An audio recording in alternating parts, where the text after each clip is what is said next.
বিসমিল্লাহির রহমানির রহিম। আপনি যতক্ষণ মানুষের জন্য ভালো করতে থাকবেন, ততক্ষণ আপনি ভালো থাকবেন।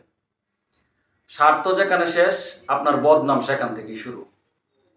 অর্থাৎ মানুষ বিভিন্ন কারণে আপনার বদনাম করতে থাকবে।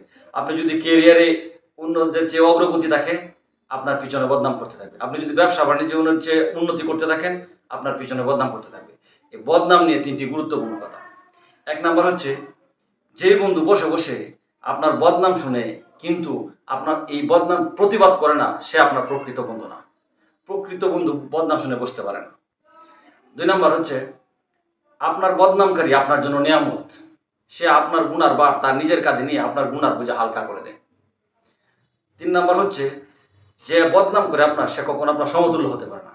এই কারণে সে আপনার বদনাম করে।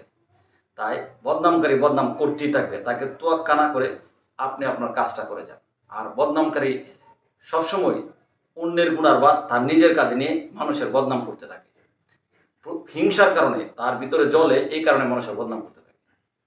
তাই যে বদনাম করে তাকে বলবো, মানুষের বদনাম করেন না, বদনাম করে অন্যের গুনার ভার নিজের কাঁধে নিয়েন না।